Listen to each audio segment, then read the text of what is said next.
ये hello one, कैसे हैं आप सभी लोग? होपफुली घर पर है, बढ़िया है और सुरक्षित है। So I am back again with full power guys, और मैं अनुराग द्विवेदी आपका दोस्त आप लोगों की खिदमत में हाजिर हूं गाइस। और आज हम लोग आपको विश्वास दिलाने आए हैं कि भैया ये विश्वास बैच बहुत ही बेहतरीन तरीके से चल रहा है और स्टाफिंग चैप्टर बाल को इसके अंदर हम लोग लेकर आ चुके हैं। लास्ट लेक्चर आप लोगों ने ऑर्गेनाइजिंग देख लिया होगा और आज बारी है गाइस स्टाफिंग की। तो स्टाफिंग बहुत ही शानदार, बहुत ही जानदार तरीके से कराऊंगा, ठीक है? तो भैया शुरू करते हैं बिना किसी देरी के। एंड तक बने रहना, कॉपी किताब लेके बैठ जाओ, कीवर्ड्स लिखवाता जाऊंगा हैंड टू हैंड, ठीक है? चलिए सर, तो सबसे पहले भैया क्या क्या टॉपिक्स हमें पढ़ने हैं इस चैप्टर के अंदर एक बार ये देख लेते हैं भाई। तो सबसे पहले यार हम लोग मीनिंग पढ़ेंगे, स्टाफिंग का प्रोसेस पढ़ेंगे, सिलेक्शन का प्रोसेस पढ़ेंगे, ठीक है जी। उसके बाद रिक्रूटमेंट और उसके सोर्सेस को पढ़ा जाएगा। उसके बाद सोर्सेज ऑफ इंटरनल सोर्सेस, उसके एडवांटेज उसके डिसएडवांटेज। उसके बाद सोर्सेज ऑफ एक्सटर्नल रिक्रूटमेंट, उसके एडवांटेज उसके डिसएडवांटेज। उसके बाद मेथड्स ऑफ ट्रेनिंग और ट्रेनिंग के advantage to the organisation and to the employees guys, ठीक है? तो ये सारे टॉपिक्स बाल को इस लेक्चर के अंदर कवर किए जाएंगे। ऑलमोस्ट पूरा चैप्टर बाल को आप लोगों का इसी लेक्चर के अंदर खत्म हो जाएगा। तो चलिए भैया, अगर आपका है विश्वास हमारे साथ तो चलिए शुरू करते हैं इस लेक्चर को और चैप्टर को खत्म करते हैं गाइस, ठीक है? चलिए, तो यार कुछ भी स्टार्ट करने से पहले ना मेरे माइंड में एनसीईआरटी की कुछ लाइंस आ रही हैं जो फर्स्ट पेज पर एक बॉक्स में बनी हुई हैं, ठीक है? तो अगर आप चाहें तो रेफरेंस के रूप में आप उनको भी देख सकते हैं गाइस, ठीक है? क्योंकि रेफरेंस के रूप में बाल को आप लोग उनका भी इस्तेमाल कर सकते हैं। चलो तो समझते हैं भैया क्या क्या है वो। Sir, our assets walk out from the door each evening. Line सुनना बाल को, क्या है? Our assets walk out from the door each evening. Our assets walk out from the door each evening. We have to make sure that they come back next morning. They come back next morning. तो भैया जो हमारे assets हैं वो रोज शाम को घर चले जाते हैं। Our assets walk out from the door each evening. Our assets walk out from the door each evening. We have to make sure that they come back next morning.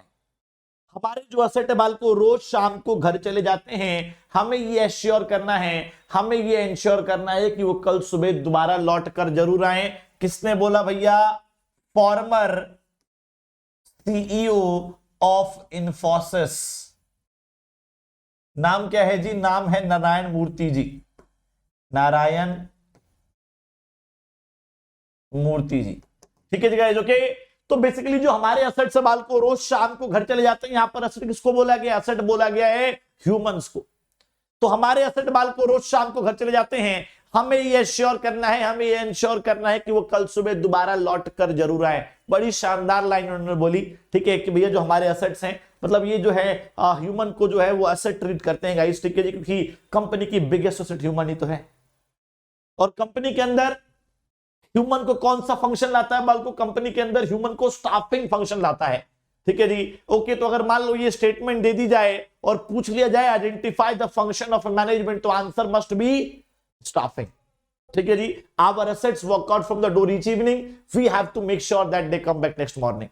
हमारे एसेट रोज शाम को घर चले जाते हैं, हमें ये एश्योर करना है, हमें ये इंश्योर करना है कि वो कल सुबह दोबारा लौट कर जरूर आएगा। इस डन, क्लियर, एक नंबर।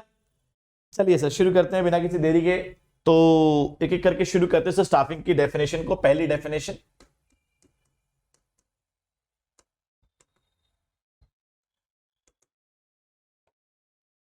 तो पहली डेफिनेशन बाल को स्टाफिंग का मतलब क्या होता है? Putting people to jobs. Putting, staffing is the process of putting people to jobs. Staffing is a process of putting people to jobs। लोगों को जॉब पर पुट करना is known as staffing. Sir, लोगों को जॉब पर put करना is known as staffing, putting people to jobs, ठीक है जी? ये डेफिनेशन नंबर 1 थी। आगे बढ़ते हैं सर, डेफिनेशन नंबर 2 की तरफ आते हैं। One of the my favourite definition, क्या सर? कि सही इंसान को सही जगह पर प्लेस करना। मैंने बोला भैया क्या? सही इंसान को सही जगह पर प्लेस करना, जिसके पास सही क्वालिफिकेशन भी हो, जो सही काम करे सही समय पर। तो staffing is the process of staffing is a process of finding the right person, finding the right person for the right job, for the right job, ठीक है जी, having the right qualification, having the right qualification, doing the right task,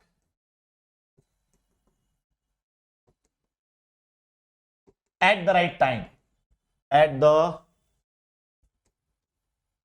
right time। तो भैया सही इंसान को सही जगह पर प्लेस करना, मैंने क्या बोला सर? सही इंसान को सही जगह पर प्लेस करना, जिसके पास सही क्वालिफिकेशन भी हो, जो सही काम करे वो भी सही समय पर, ठीक है जी। तो भैया देखो क्या होता है, स्टाफिंग का मतलब क्या होता है? लोगों की भर्ती करना। तो यार हमें क्या करना है? हमें सही इंसान की भर्ती करनी है, ठीक है जी, जो सही क्वालिफिकेशन भी रखता हो, जो सही काम भी करे, जो सही समय पर करे, ठीक है। तो ये बाल को स्टाफिंग होता है। ओके, एक और डेफिनेशन की तरफ बढ़ते हैं मेरे भाई स्टाफिंग की। क्या सर? स्टाफिंग का मतलब होता है फिल करना और फिल करते रहना। क्या बोला भैया मैंने बोला फिल करना और फिल करते रहने के प्रोसेस को स्टाफिंग कहते हैं। Staffing is the process of filling and keeping filled, ठीक है। Staffing is the process of staffing is a process of filling and keeping filled,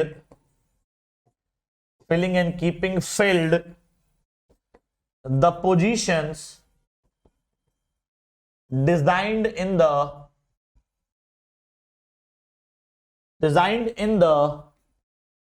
organizational structure, ठीक है जी।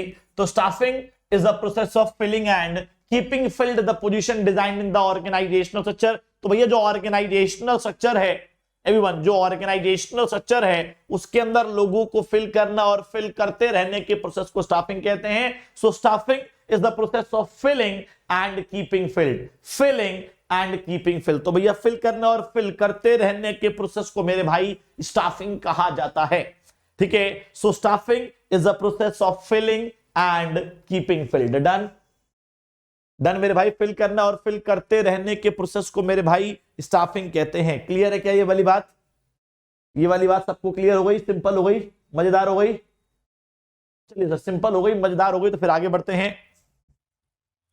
सिंपल है, मजेदार है, तो फिर आगे बढ़ते हैं मेरे भाई, ठीक है।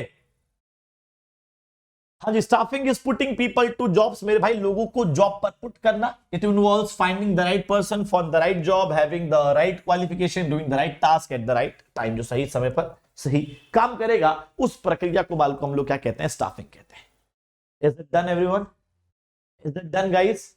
चलिए जी, तो अब आगे बढ़ते हैं मेरे भाई। नेक्स्ट टॉपिक है हमारा स्टाफिंग प्रोसेस। तो हम लोग बात कर रहे थे सर स्टाफिंग प्रोसेस की। तो यार देखो, स्टाफिंग प्रोसेस बेसिकली बहुत शानदार प्रोसेस है। अगर आपको ये प्रोसेस समझ में आ गया ना, तो ये मान लीजिए आपको पूरा चैप्टर क्लियर है। अगर ये प्रोसेस समझ में आ गया तो पूरा चैप्टर आपका मक्खन मलाई हो जाएगा। तो बड़े ध्यान से सुनना और समझना चीजों को गाइस, ठीक है। ओके, चलिए जी। सर देखो, लोगों की भर्ती करनी है, हमें करना क्या है सर? हमें लोगों की भर्ती करनी है। अब लोगों की भर्ती करने के लिए भाई स्टाफिंग का मतलब क्या हुआ? लोगों की भर्ती करना। अब अगर मुझे लोगों की भर्ती करनी है तो सबसे पहले मुझे क्या पता होना चाहिए कि मुझे कितने लोगों की भर्ती करनी है, ठीक है। तो अगर मुझे लोगों की भर्ती करनी है गाइस, तो first thing that I should know that how many people I need to hire, for how many people I have to do the staffing. कितने लोगों की भर्ती करनी है, कितने लोगों के लिए स्टाफिंग प्रोसेस करना है मेरे को, सबसे पहले मुझे ये पता होना चाहिए गाइस, ठीक है जी। अब उसके लिए क्या करना पड़ेगा सर? स्टाफिंग में लोगों की भर्ती करनी है। लोगों की भर्ती करने के लिए सबसे पहले ये पता होना चाहिए कितने लोगों की भर्ती करनी है। लेकिन ये पता कैसे लगेगा? तो उसके लिए आपको 3 स्टेप्स फॉलो करने का। उसके लिए आप लोगों को 3 स्टेप्स फॉलो करने हैं। ठीक है जी, पहला है estimating man power requirement. The first thing is guys estimating man power requirement guys. ठीक है, तो मैन पावर रिक्वायरमेंट का पता लगाना। तो क्या क्या होता है इसके अंदर? पहला स्टेप होता है वर्कलोड एनालिसिस। वर्कलोड एनालिसिस, तो मैंने क्या बोला कि सर लोगों की भर्ती करनी है, ये पता लगाने के लिए हमें 3 स्टेप फॉलो करने पड़ेंगे। एंड स्टेप नंबर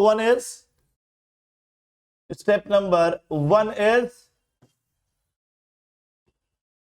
हाँ जी वर्कलोड एनालिसिस। मतलब कि जैसे मान लो कि भैया हमें एक शादी का फंक्शन को मैनेज करना है। ठीक है, अब शादी के फंक्शन में 500 लोग आएंगे। अब 500 लोगों के लिए यार 50 लोग तो होने चाहिए ना। ठीक है, तो वर्क के लोड के हिसाब से हम लोग क्या कर रहे हैं, ये पता लगा रहे हैं कितने लोग लगेंगे उस काम को पूरा करने के लिए। ठीक है, तो मैंने सबसे पहले क्या किया सर, ये देखा कि वर्क लोड कितना है और वर्क लोड को झेलने के लिए मुझे कितने लोगों की जरूरत पड़ेगी। ठीक है, अब सर 50 लोग चाहिए। अगला स्टेप क्या है जी? अगला स्टेप है work force analysis. Sir workforce analysis के हिसाब से क्या देखा मैंने, 10 लोग पहले से मौजूद हैं। तो भैया वर्कलोड था 50 लोगों का, भैया 50 लोग चाहिए थे। वर्कफोर्स एग्जिस्टिंग वर्कफोर्स कितनी है भैया? 10 लोगों की एग्जिस्टिंग वर्कफोर्स है। तो मैंने क्या किया सर, मैंने जो है कंपैरिजन किया सर। क्या किया? कंपैरिजन किया। किस किस के बीच में सर जी? वर्कलोड और वर्कफोर्स के बीच में मैंने कंपैरिजन किया मेरे भाई। ठीक है, तो एस्टिमेटिंग मैन पावर रिक्वायरमेंट के अंदर मैं क्या बोल रहा हूं भैया? मैं बोल रहा हूं एस्टिमेटिंग मैन पावर रिक्वायरमेंट के अंदर स्टेप नंबर 1 वर्कलोड एनालिसिस, काम का लोड कितना है। उसके बाद वर्क फोर्स एनालिसिस। ठीक है जी, एग्जिस्टिंग वर्कफोर्स कितनी है? 50 लोग चाहिए थे, 50 में से एग्जिस्टिंग वर्कफोर्स पहले से कितने लोग मौजूद हैं।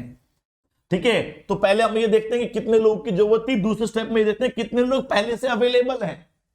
एग्जिस्टिंग वर्कफोर्स हमारे पास कितनी है, अवेलेबल वर्कफोर्स हमारे पास कितनी है। तो 50 की जरूरत थी, 10 पहले से थे। फिर मैंने क्या किया, दोनों को कंपेयर कर लिया और कंपेयर करके क्या निकल के आएगा कि भैया हमें जो कितनी रिक्वायरमेंट है, हमारी रिक्वायरमेंट है गाइस 40। क्या निकल के आएगा सर, हमारी जो रिक्वायरमेंट है वो रिक्वायरमेंट जो है वो 40 की है। ठीक है, रिक्वायरमेंट निकल के आ गई सर, रिक्वायरमेंट निकल के आ गई, 40 लोगों की जरूरत है। तो पहला स्टेप होता है जी वर्क लोड एनालिसिस, काम का लोड चेक करते हैं। उसके बाद work force analysis, existing work force कितनी है। तीसरे में कंपेयर करेंगे, कंपेयर करने के बाद रिक्वायरमेंट निकल के आ जाएगी क्या कि हमें 40 लोगों की जरूरत है गाइस। रिक्वायरमेंट जो है निकल के आ जाएगी क्या कि हमारे यहां 40 लोगों की जरूरत है गाइस। डन, क्लियर, एक नंबर। ठीक है जी, तो पहले स्टेप में मैंने क्या किया सर, ये पता लगाया कितने लोगों की जरूरत है। उसके लिए 3 स्टेप फॉलो किए, वर्कलोड, वर्कफोर्स, कंपैरिजन, और इस पूरी प्रक्रिया को बोलते हैं एस्टिमेट करना कि मैन पावर रिक्वायरमेंट कितनी है। एस्टिमेट करना कि मैन पावर रिक्वायरमेंट कितनी है। तो estimating man power requirement, it is also known as man power planning. इसे मैन पावर प्लानिंग भी कहते हैं मेरे भाई, हम इसे मैन पावर प्लानिंग के नाम से भी जानते हैं भैया। डन हो गया पहला स्टेप, चलिए सर क्लियर हो गया, आगे बढ़ते हैं। Estimating man power requirement. अब आते हैं भैया, देखो हमारी रिक्वायरमेंट कितनी है जी, रिक्वायरमेंट हमारी 40।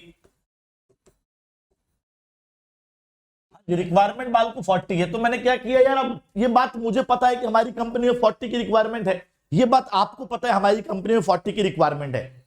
लेकिन जो जनता बेरोजगार है, जो पब्लिक बेरोजगार है, जॉब सीकर्स हैं, जो जॉब ढूंढ रहे हैं, उनको कैसे पता लगेगा कि हमारी कंपनी में 40 सीट खाली है।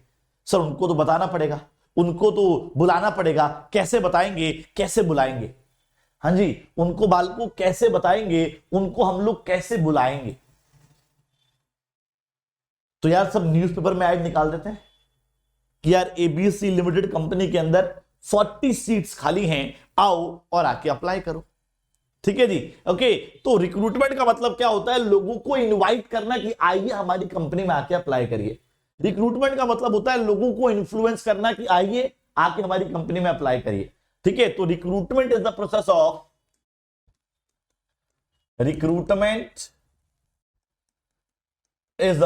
ऑफ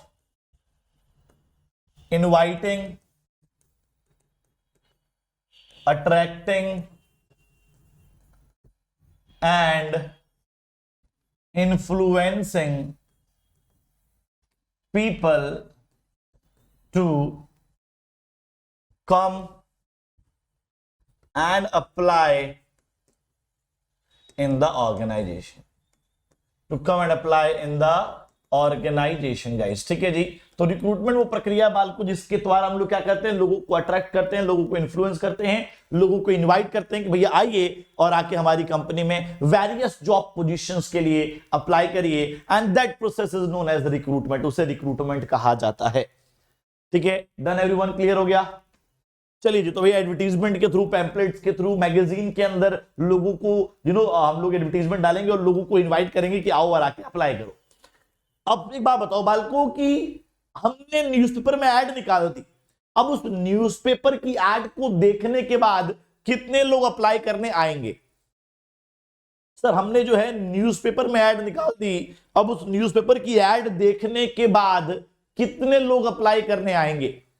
तो सर न्यूज़पेपर की ऐड को देखने के बाद सर मुझे लगता है कि सर कम से कम 40 लोगों की जरूरत है, तो 400 लोग तो एक लमसम मान के चलते हैं, 400 लोग तो अप्लाई करेंगे। वैसे तो बेरोजगारी का आलम थोड़ा ज्यादा ही है, ठीक है, but still we can feel that कि 40 लोग कम से कम अप्लाई करने आएंगे गाइस, ठीक है जी। ओके, 400 लोग, सॉरी। तो एप्लीकेंट्स कितने हो गए जी रिक्रूटमेंट के बाद?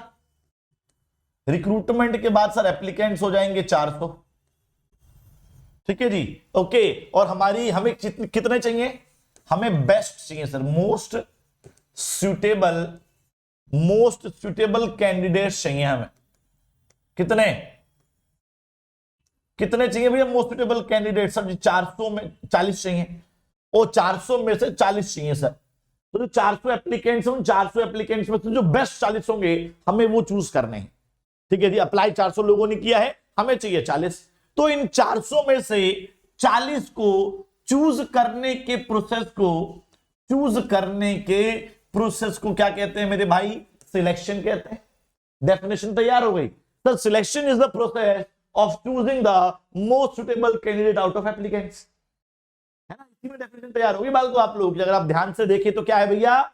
Selection is the process of choosing the most suitable candidate out of applicants, applicants में से मोस्ट सुटेबल कैंडिडेट्स को चूज करने के प्रोसेस को सिलेक्शन कहा जाता है गाइस, ठीक है।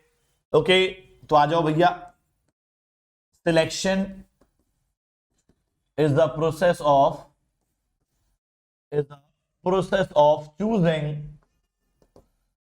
choosing the most suitable candidates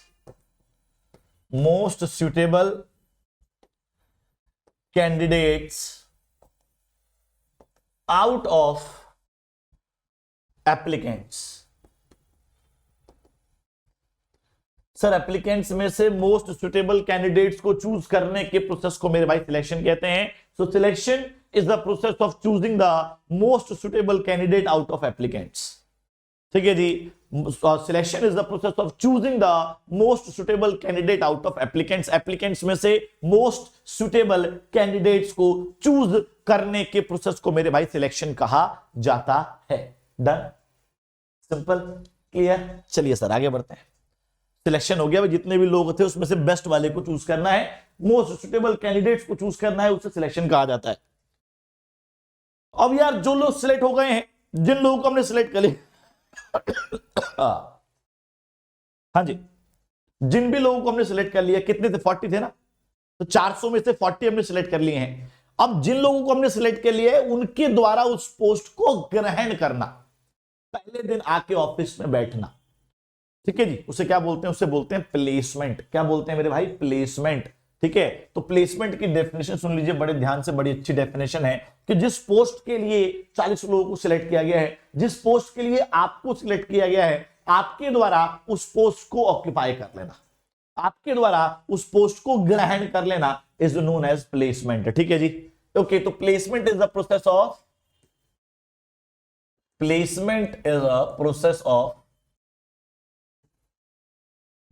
choosing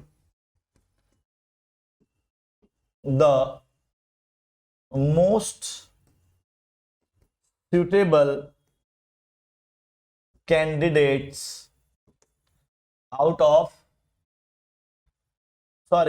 process of occupying the post by the candidate, process of occupying occupying the post by the candidate for which he or she is selected। तो जिस post के लिए उसको select किया गया है everyone, जिस post के लिए उसको सिलेक्ट किया गया है उसके द्वारा उस पोस्ट को ऑक्यूपाई करना, ग्रहण करना इज नोन एज प्लेसमेंट, उसे प्लेसमेंट कहते हैं मेरे भाई। ठीक है, let's talk about orientation.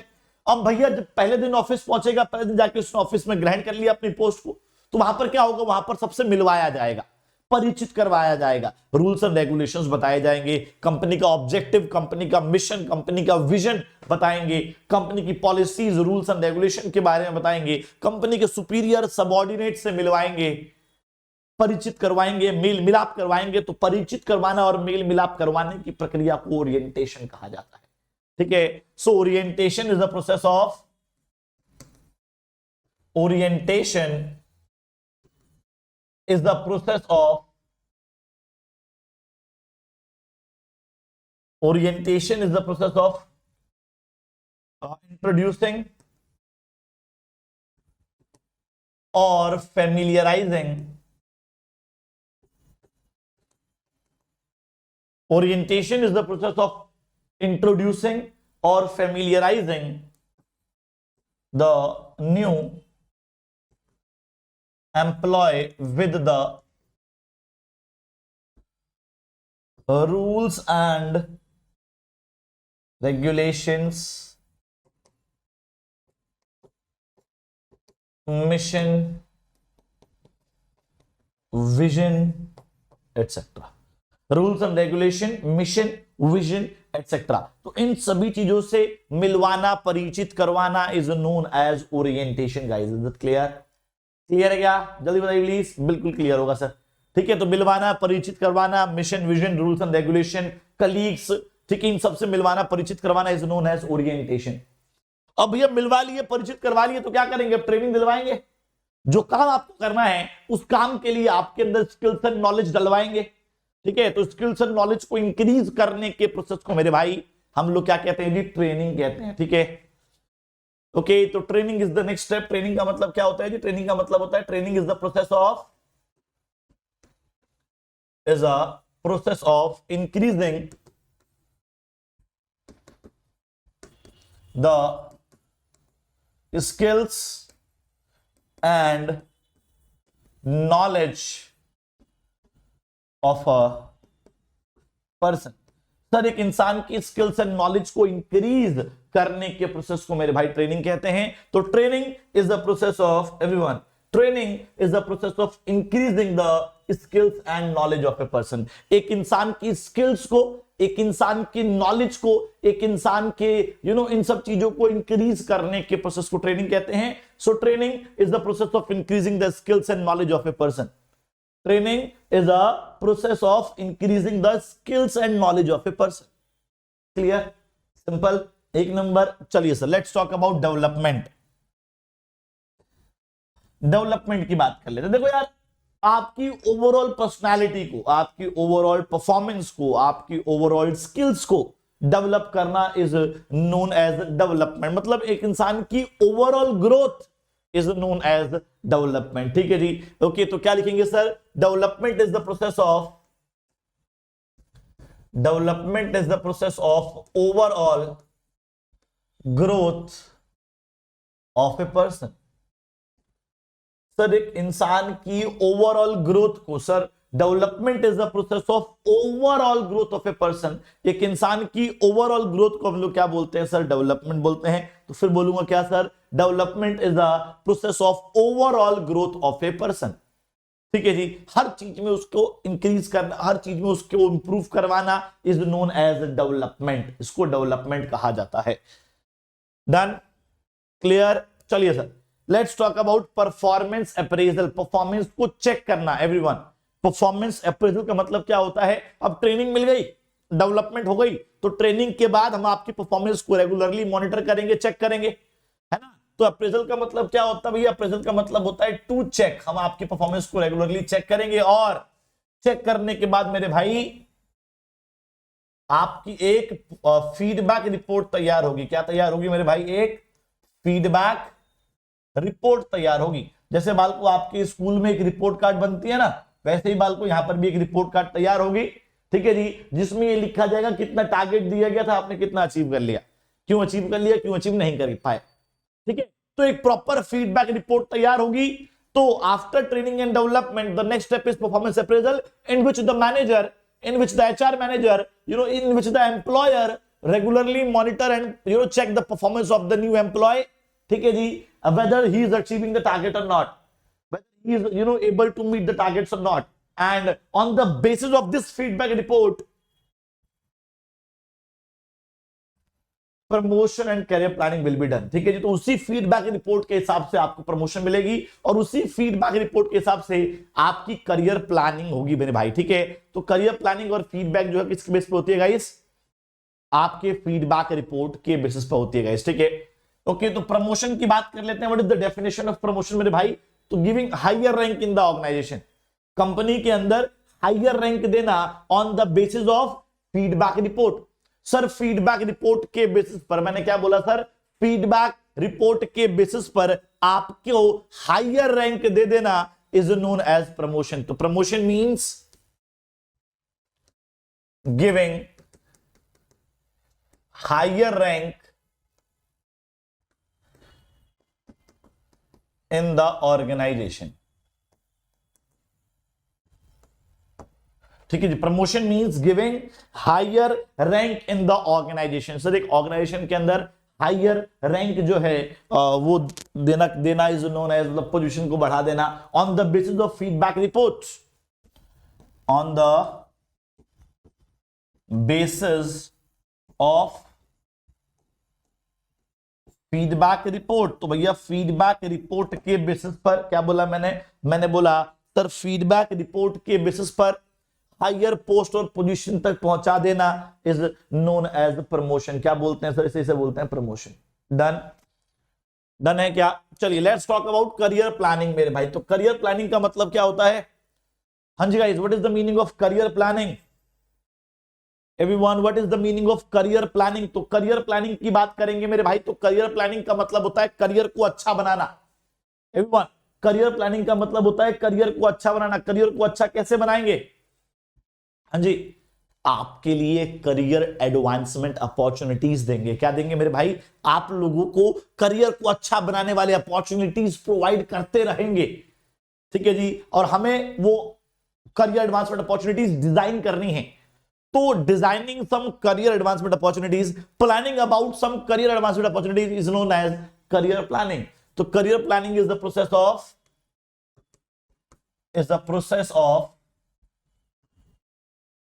designing some career advancement opportunity. Designing some career advancement opportunities is known as career planning. तो career planning का मतलब क्या होता है मेरे भाई? करियर प्लानिंग वो प्रक्रिया होती है जिसके द्वारा हम कैरियर एडवांसमेंट अपॉर्चुनिटीज डिजाइन करते हैं। Career planning is the process of designing some career advancement opportunities, ठीक है जी। कुछ करियर एडवांसमेंट अपॉर्चुनिटीज डिजाइन करना is known as career planning. Done. अब आते हैं सर कंपनसेशन पे। सर कंपनसेशन का मतलब क्या होता है मेरे भाई? देखो बड़ी शानदार तरीके से बताऊंगा। कंपनसेशन का मतलब कि सब कुछ हो गया सर, थोड़ी पैसे की बातें भी कर लेते हैं, ठीक है। तो कंपनसेशन मतलब मुआवजा। मुआवजा मतलब आपने जो भी काम किया है हमारी कंपनी के लिए, उस काम के बदले आपको जो कुछ भी मिलेगा। आपने जो भी काम किया है हमारी कंपनी के लिए, उस काम के बदले हम आपको जो कुछ भी देंगे उसे बोलते हैं मेरे भाई कंपनसेशन। तो compensation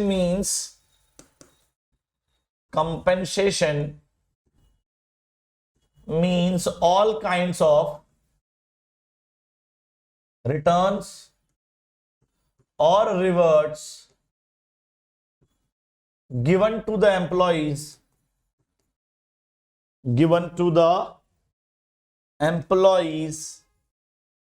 against the work done by them। तो एम्प्लॉइज जो भी काम करते हैं उनके काम के बदले हम उन्हें जो भी देते हैं गाइस उसे बोलते हैं कंपनसेशन। अब मेरे भाई कंपनसेशन जो होता है ना, वो दो तरह का होता है। ठीक है जी। कंपनसेशन जो होता है मेरे भाई दो तरह का होता है, एक होता है डायरेक्ट कंपनसेशन और एक होता है मेरे भाई indirect compensation. What is the meaning of direct compensation? तो भैया वो कंपनसेशन जो मैं आपको डायरेक्टली दूंगा, ठीक है, the amount that I will give you directly, like salary, bonus, commission, क्या मिल रहा है सर? आपको डायरेक्टली मिल रहा है, आपके कैश में, आपको कैश के फॉर्म में, आपको बैंक में जो पैसा डायरेक्टली मिल जाए उसे बोलते हैं डायरेक्ट कंपनसेशन। तो salary, bonus, commission, incentives are the direct compensation. Let's talk about indirect. तो भैया आपके बच्चों के एजुकेशन का खर्चा कंपनी पे कर रही है, इनडायरेक्ट। आपका इंश्योरेंस प्रीमियम कंपनी पे कर रही है, इनडायरेक्ट। आगे समझ में? तो direct compensation which the company pay directly to the employees, and indirect compensation is the compensation in which the company give benefit to the employees indirectly by paying their expenses, okay, by paying their expenses। Clear है? तो direct और indirect दो तरह के compensation होते हैं, example याद कर लेना। धनबाल को क्लियर है?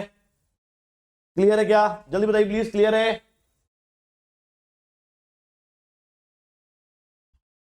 चलिए जी, तो हम बात कर रहे थे किसकी यार? सिलेक्शन प्रोसेस की। ठीक है जी। तो सिलेक्शन प्रोसेस देखो यार, सिलेक्शन प्रोसेस बड़ा शानदार प्रोसेस है, ठीक है। तो सिलेक्शन का मतलब क्या है आपको याद था ना भैया? सिलेक्शन का मतलब मैंने बताया था भैया, मोस्ट सुटेबल कैंडिडेट्स को चूज करना, जितने भी एप्लीकेंट्स है उसमें से, जितने भी एप्लीकेंट्स है उसमें से मोस्ट सुटेबल कैंडिडेट्स को चूज करना है मेरे भाई, चूज करना है उन लोगों को, ठीक है। तो selection is the process of, selection is the process of choosing the most suitable candidates, most suitable candidates out of applicants, out of applicants। Sir applicants में से मोस्ट सुटेबल कैंडिडेट्स को चूज करने के प्रोसेस को selection कहते हैं। अब इसके लिए बाल को एक पूरा प्रोसेस फॉलो होता है, एंड पूरे प्रोसेस में जो पहला स्टेप है मेरे भाई वो है एप्लीकेशन फॉर्म को चेक करना और एप्लीकेशन फॉर्म के बेसिस पर लोगों को रिजेक्ट करना। एप्लीकेशन फॉर्म के बेसिस को चेक करना और उसके बेसिस पर लोगों को रिजेक्ट करना। सर मतलब सिंपल से समझा देता हूं आप लोगों को। तो मेरे भाई अब जैसे मान लीजिए हमारी कंपनी की रिक्वायरमेंट है कि यार जो हमारा जो कैंडिडेट है ना वो 18 से 25 का होना चाहिए, क्वालिफिकेशन बैचलर्स होना चाहिए, हाइट 5.7 होनी चाहिए। तो ऐसी कुछ बेसिक रिक्वायरमेंट्स आ गई। अब एक बंदा जो है वो 27 साल का है, उसने फॉर्म भर दिया। हमारी तो 18 से 25 रिक्वायरमेंट थी, 27 साल के बंदे ने फॉर्म भर दिया, क्या करूं? रिजेक्ट कर दूंगा। सर एक बंदा जो था उसने अभी 12th पास करी है, हमारी रिक्वायरमेंट बैचलर्स की थी, उसने फॉर्म भर दिया, क्या करूंगा? रिजेक्ट कर दूंगा। सर एक बंदा जो था उसकी हाइट थी 5.3, उसने फॉर्म भर दिया, क्या करूंगा जी? रिजेक्ट कर दूंगा। तो मैं क्या कर रहा हूं सर? सबसे पहले एप्लीकेशन फॉर्म उठा लिया और एप्लीकेशन फॉर्म के बेसिस पर जो लोग फिट नहीं हैं उन लोगों को रिजेक्ट कर रहा हूं, ठीक है जी। तो जो लोग फिट नहीं होते उन लोगों को रिजेक्ट करने के प्रोसेस को प्रिलिमिनरी स्क्रीनिंग कहते हैं, प्रिलिमिनरी स्क्रीनिंग कहते हैं गाइस, ठीक है। ओके, तो preliminary screening means, preliminary screening means rejecting, preliminary screening is the process of, preliminary screening is the process of rejecting those applicants which are who are unfit for the vacant job position, who are unfit for the vacant job position। Sir जो मेरी खाली job position है उस खाली job position के basis पर लोगों को रिजेक्ट कर दिया, ठीक है। तो preliminary screening is the process of rejecting those applicants who are unfit for the vacant job position on the basis of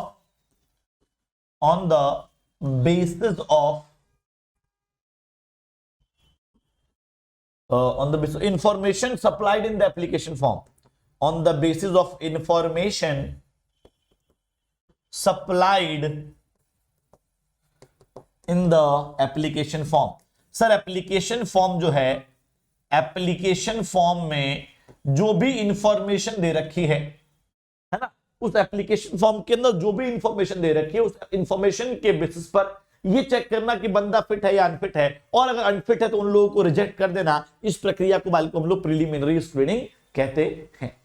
ठीक है, अब भैया जो लोग, जिन लोगों का एप्लीकेशन फॉर्म ठीक है, जो लोग फिट है हमारी कंपनी के लिए, हमारी क्वालिफिकेशंस को मीट करते हैं, उनको क्या करेंगे भैया, उनको एक सिलेक्शन टेस्ट के लिए बुलाएंगे। क्या करेंगे जी, उन लोगों को हम लोग एक सिलेक्शन टेस्ट के लिए इनवाइट करेंगे। ठीक है, तो सिलेक्शन टेस्ट का मतलब क्या होता है, the test which is conducted to select an employee. Sir एक एम्प्लॉय को सिलेक्ट करना, ठीक है जी, एक एम्प्लॉय को सिलेक्ट करने के प्रोसेस को सिलेक्शन टेस्ट कहते हैं। On the basis of what, ठीक है जी, उनका टेस्ट लेकर, ठीक है, the test which is conducted to select an employee is known as selection test. The test which is conducted, which is conducted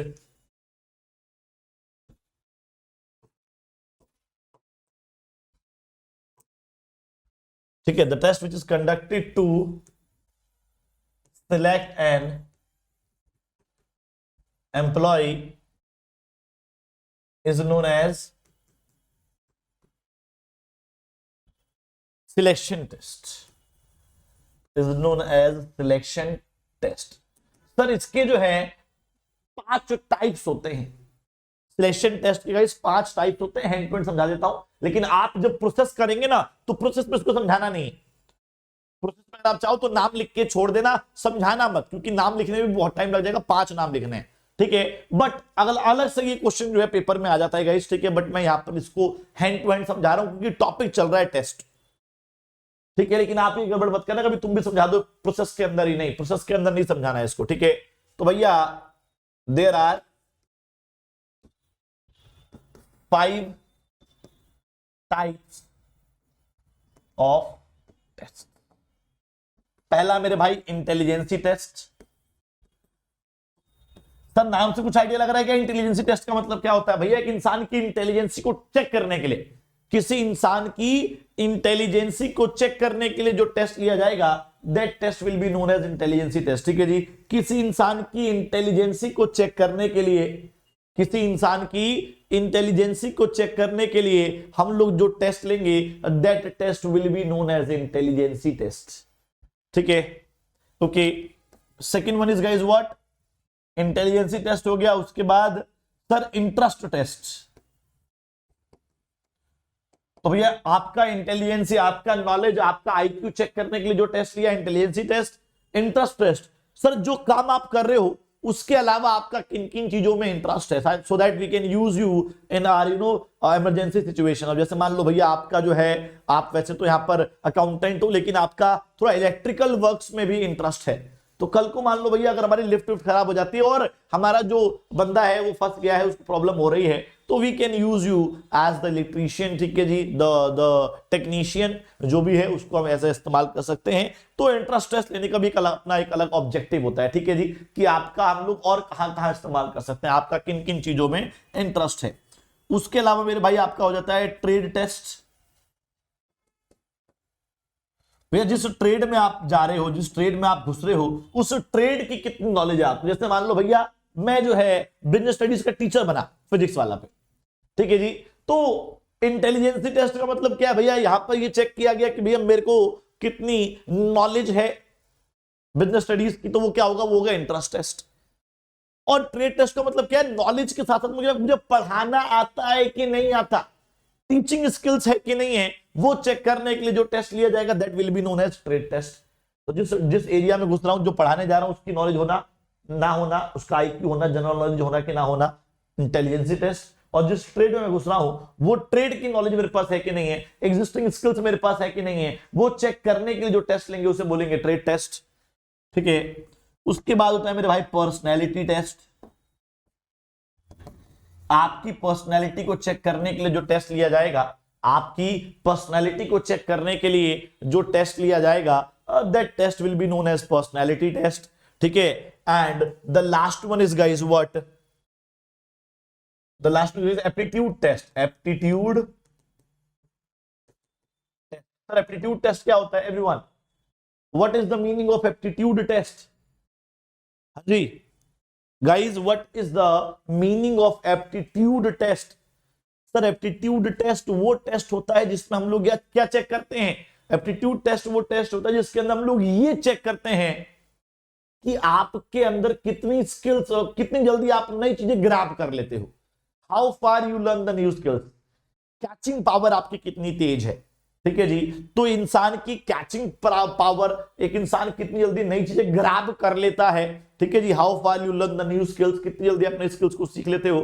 ठीक है, तो नई स्किल्स को सीखने की कैपेसिटी आपके अंदर, क्वालिटी कितनी तेज है, ये चेक करने के लिए जो टेस्ट लेंगे, that test will be known as aptitude test. ठीक है, डन हो गया। चलिए सर, अब जिन लोगों ने बाल को सिलेक्शन टेस्ट पार कर लिया, जिन भी लोगों ने गाइस सिलेक्शन टेस्ट पार कर लिया, उनका क्या करेंगे? उनको हम इंटरव्यू के लिए बुलाएंगे। किसके लिए मेरे भाई? उन लोगों को हम लोग इंटरव्यू के लिए बुलाएंगे। ठीक है, तो एम्प्लॉयमेंट इंटरव्यू।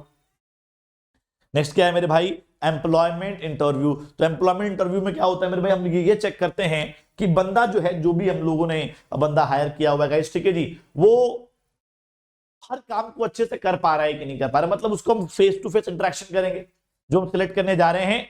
ठीक है जी, उसका जो है हम लोग फेस टू फेस इंटरेक्शन करेंगे, टेलीफोनिक इंटरेक्शन करेंगे, ये चेक करेंगे कि बंदा जो है मतलब उसकी क्या कहते हैं उसको, कॉन्फिडेंस लेवल कैसा है, मेच्योरिटी लेवल कैसा है, presence of mind, way of dressing, way of communicating. ठीक है जी, तो ये सारी चीजें चेक की जाती हैं। तो एम्प्लॉयमेंट इंटरव्यू का मतलब क्या होता है मेरे भाई?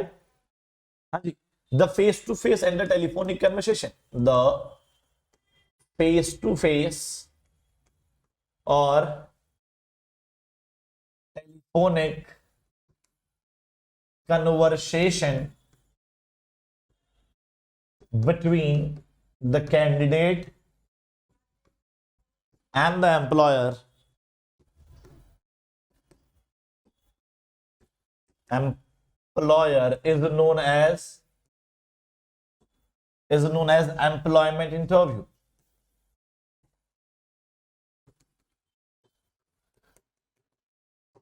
Sir, main objective क्या था everyone? What is the main objective of employment interview? Sir employment interview का मेन ऑब्जेक्टिव क्या है? हाँ जी, the main objective of employment interview, the main objective of employment interview is the main objective of employment. Employment interview का जो main objective है वो क्या होता है? हाँ जी, एम्प्लॉयमेंट इंटरव्यू का जो मेन ऑब्जेक्टिव है वो क्या होता है? तो मेरे भाई एम्प्लॉयमेंट इंटरव्यू का जो मेन ऑब्जेक्टिव है वो ये चेक करना है मेरे भाई, सुनना पड़ ध्यान से। एम्प्लॉयमेंट का जो मैं इंटरव्यू ले रहा हूं उसका मेन ऑब्जेक्टिव क्या है? To check that the confidence level, maturity level. The main objective of employment interview is to check the confidence level, maturity level,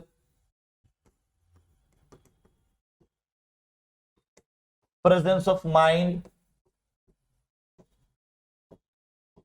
way of communication,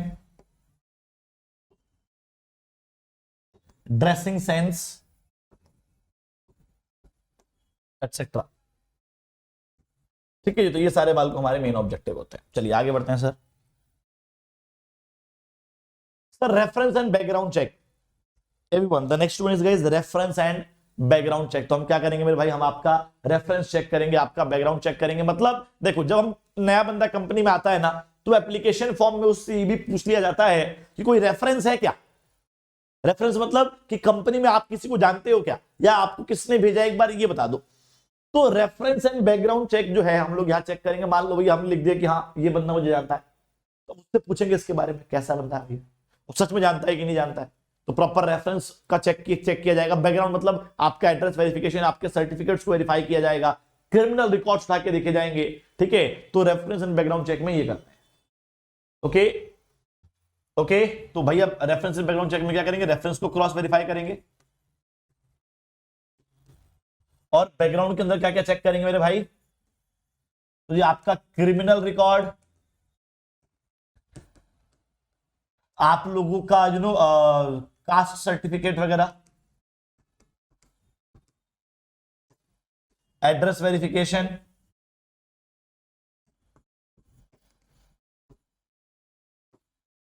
और भी जो भी आपके क्वालिफिकेशंस हैं, क्वालिफिकेशन सर्टिफिकेट्स, उसको हम लोग जो है वेरीफाई करेंगे।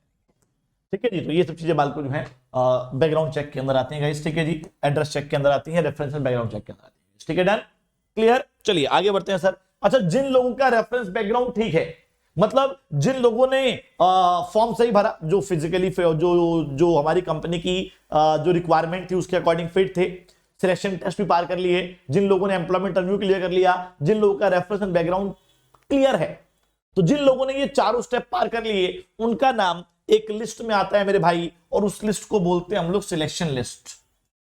क्या बोलते हैं जी? उस लिस्ट को हम लोग बोलते हैं सिलेक्शन लिस्ट। तो इन लोगों का नाम जो है एक लिस्ट में आएगा, and that list is known as selection list. उस लिस्ट को हम क्या बोलेंगे मेरे भाई? सिलेक्शन लिस्ट बोलेंगे। तो सिलेक्शन डिसीजन के अंदर क्या होता है मेरे भाई? सिलेक्शन डिसीजन के अंदर जो है सिलेक्शन लिस्ट बनाई जाती है। दोबारा बोल रहा हूं सर, सिलेक्शन डिसीजन के अंदर जो है एक सिलेक्शन लिस्ट बनाई जाती है।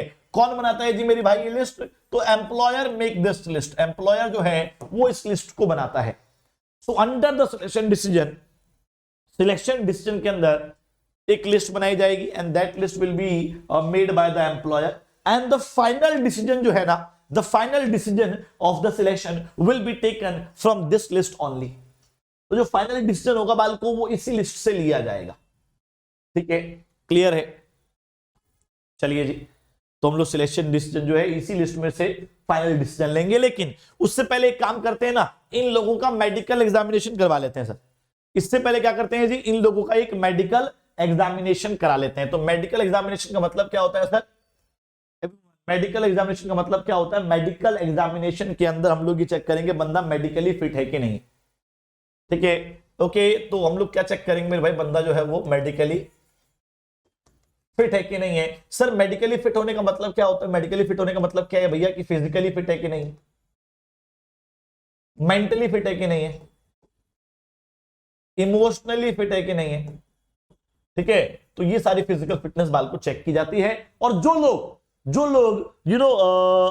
मेडिकली फिट होते हैं, physically, emotionally and mentally fit होते हैं, उन लोगों को बाल को हम लोग क्या करते हैं? जॉब ऑफर कर देते हैं जी। ठीक है जी। सर जो लोग सब कुछ फिट है, जिन्होंने सब कुछ कर दिया क्लियर, तो उनको जॉब ऑफर करेंगे। कैसे ऑफर करेंगे भैया? जॉब ऑफर कैसे करते हैं? तो भैया अपॉइंटमेंट लेटर भेजते हैं, अपॉइंटमेंट लेटर भेजते हैं। ठीक है जी, जिसको हम लोग कॉल लेटर भी बोलते हैं, ऑफर लेटर भी बोलते हैं, और इसको हम लोग जॉब लेटर भी बोलते हैं गाइस। ठीक है, तो ये भेज के हम लोग जो है बंदे को इनवाइट करते हैं। और सबसे बड़ी बात क्या है सर? इसमें क्या होगा जी? एक डेट दे रखा होगा, एक टाइम दे रखा होगा, एक वेन्यू दे रखा होगा। एक डेट, एक टाइम, एक वेन्यू दिया होगा कि भैया ये लेटर पकड़ो और इतनी तारीख को इतने बजे यहां पर पहुंच जाना। ठीक है, उतनी तारीख को वहां पर जब मैं पहुंचूंगा तो क्या होगा सर? वहां पर ना एक एम्प्लॉयर होगा। वहां पर कौन होगा मेरे भाई? एक एम्प्लॉयर होगा, और उसके बीच में मेरे और उसके बीच में मेरे भाई एक कॉन्ट्रैक्ट साइन होगा। ठीक है जी, एम्प्लॉयर और मेरे बीच में एक कॉन्ट्रैक्ट साइन होगा, जिसमें सारी टर्म्स एंड कंडीशन लिखी होंगी। क्या लिखी होंगी मेरे भाई? सारी टर्म्स एंड कंडीशन जो है लिखी होंगी। किसकी? हमारी एम्प्लॉयमेंट की। तो एम्प्लॉयमेंट की सारी टर्म्स एंड कंडीशन जहां पर लिखी होती हैं, that contract is known as contract of employment. Sir जी कौन कौन सी टर्म्स एंड कंडीशन लिखी होंगी? यहां पर लिखा होगा कि आपकी जॉब की पोजीशन क्या है, आपको कितने घंटे काम करना है, आपको जब कंपनी छोड़नी है तो कितने दिन पहले बताना पड़ेगा, कितनी सैलरी मिलेगी आपको, क्या क्या रिस्पॉन्सिबिलिटीज है आपकी। ठीक है जी, छुट्टी चाहिए तो कैसे मिलेगी। Okay, so everything is mentioned, every terms and condition is mentioned in this contract, and this will be duly signed by the employer and the employee. And this is the last step of the selection. ठीक है, तो ये 8 step थे मेरे भाई selection process के अंदर। Recruitment शुरू करें मेरे भाई। हाँ जी, तो रिक्रूटमेंट की बात चल रही थी यार। तो रिक्रूटमेंट का मतलब क्या होता है आपको याद है ना सर, लोगों को इनवाइट करना, लोगों को अट्रैक्ट करना, भैया आओ हमारी कंपनी में आके अप्लाई करो, that is known as recruitment. इसको रिक्रूटमेंट कहते हैं भैया कि आइए आके हमारी कंपनी में अप्लाई करिए, ठीक है जी। तो रिक्रूटमेंट की एक बार मैं डेफिनेशन लिख देता हूँ फटाफट, ठीक है। सो रिक्रूटमेंट का मतलब क्या होता है यार, recruitment is the process of, recruitment is a process of inviting, attracting and influencing people to come and apply in the organization, to come and apply in the organization guys, ठीक है जी। to come and apply in the organization की आइए आगे company में apply करिए, ठीक है। इसे बोलते हैं मेरे भाई रिक्रूटमेंट। अब आगे सुनो मेरी बात बड़े ध्यान से गाइस। तो देखो ये लिखा है recruitment refers to process of inducing more and more people as job applicants, आओ भैया आके जॉब एप्लीकेंट बन जाओ, ठीक है। और सबसे पॉपुलर जो सोर्स होता है भैया रिक्रूटमेंट का, वो एडवर्टीजमेंट होता है। देखो एडवर्टीजमेंट का मतलब क्या है, आपको याद होगा ना भैया कि हमने ये बताया कि लोगों को इनवाइट करना, आओ आके कंपनी में अप्लाई करो। तो लोगों को इनवाइट करने के बहुत सारे तरीके हैं, उसमें से सबसे पॉपुलर तरीका मेरे भाई एडवर्टीजमेंट है, ठीक है। एडवर्टीजमेंट के दो और रिक्रूटमेंट के बाद को दो सोर्सेज होते हैं, एक होता है मेरे भाई इंटरनल सोर्सेज, दूसरा होता है मेरे भाई एक्सटर्नल सोर्सेज, ठीक है। ओके, तो रिक्रूटमेंट के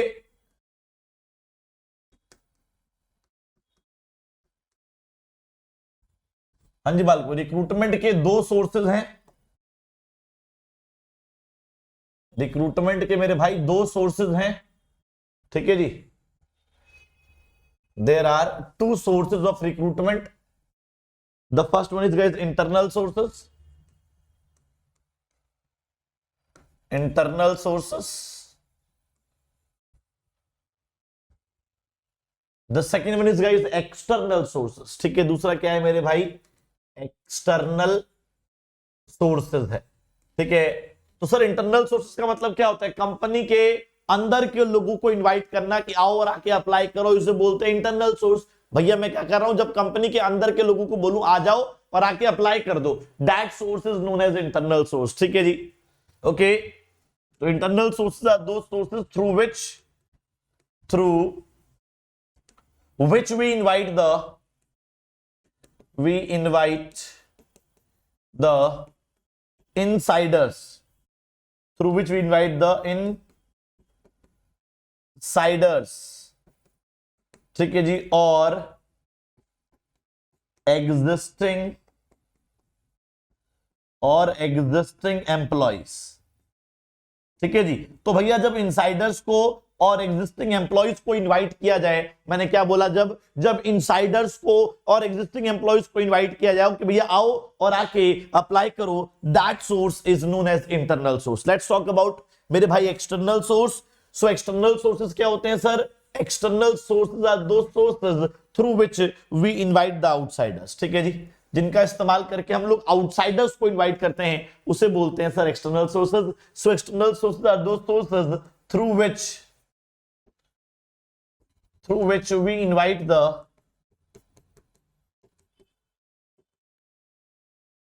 outsiders, ठीक है। तो जिस सोर्स का इस्तेमाल करके कंपनी के अंदर के लोगों को बुलाएंगे उसे बोलते हैं इंटरनल सोर्स, और जिस सोर्स का इस्तेमाल करके कंपनी के बाहर के लोगों को इनवाइट किया जाएगा उसे बोलते हैं एक्सटर्नल सोर्स। क्लियर है, ठीक है जी। अब आ जाओ सर, इंटरनल सोर्स कितने होते हैं। हाँ जी, तो internal sources are those sources through which we invite the insiders या फिर existing employees to come and apply in the organisation. Internal source मेरे भाई तीन होते हैं, ट्रांसफर, प्रमोशन, ले ऑफ, लेकिन आपके कोर्स में दो ही है गाइस, ट्रांसफर और प्रमोशन, ठीक है। तो हम इन दोनों के बारे में डिटेल में जानेंगे। चलो, ट्रांसफर का मतलब क्या होता है। अब ट्रांसफर का मतलब सर एक प्लेस से दूसरी प्लेस पे ट्रांसफर करना, ठीक है जी।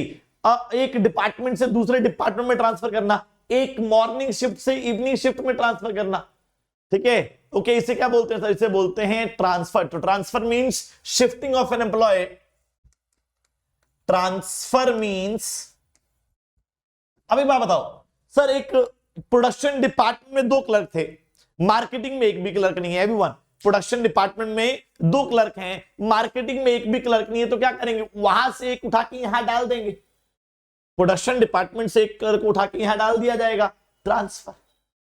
तो transfer mean shifting of an employee from one department to another, from one branch to another, from one shift to another, from one place to another. लेकिन ट्रांसफर में अब आप बताओ, क्या ट्रांसफर में सैलरी चेंज होती है? नहीं सर, सैलरी तो सेम ही रहती है ना, लेवल सेम है ना सर, रिस्पॉन्सिबिलिटी भी सेम रहती है, अथॉरिटी भी सेम रहती है। तो transfer means shifting of an employee from one place to another, shifting of an employee from one place to another, from one branch to another, from और लगा दो प्लीज ना, और from one branch to another, और from one department to another, और from one shift to another. ठीक है जी।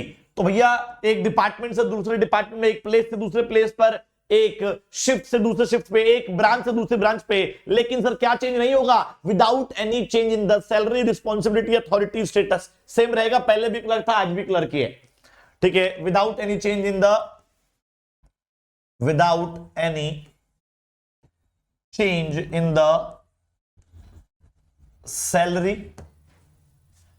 without any change in the salary, responsibility, authority, status, etc. Example बोले तो shifting of an employee from production department to marketing department. ठीक है जी, एक बंदे का प्रोडक्शन डिपार्टमेंट से मार्केटिंग डिपार्टमेंट में शिफ्ट करना, इसे क्या बोलते हैं? इसे बोलते हैं मेरे भाई ट्रांसफर। ठीक है, आगे बढ़ो भैया। प्रमोशन का मतलब क्या होता है? प्रमोशन, हाँ जी guys, what is the meaning of promotion? Promotion का मतलब क्या है सर जी? लोअर पोस्ट से अपर पोस्ट पे शिफ्ट करना। ठीक है, तो shifting of an employee from lower post to the upper post. Okay, अच्छा एक बात बताना, क्या यहां पर सैलरी चेंज होगी? हाँ सर, यहां पर सैलरी, रिस्पॉन्सिबिलिटी, अथॉरिटी है ना, स्टेटस, सब कुछ चेंज हो जाएगा बाल को। ओके, तो आ जाते हैं sir.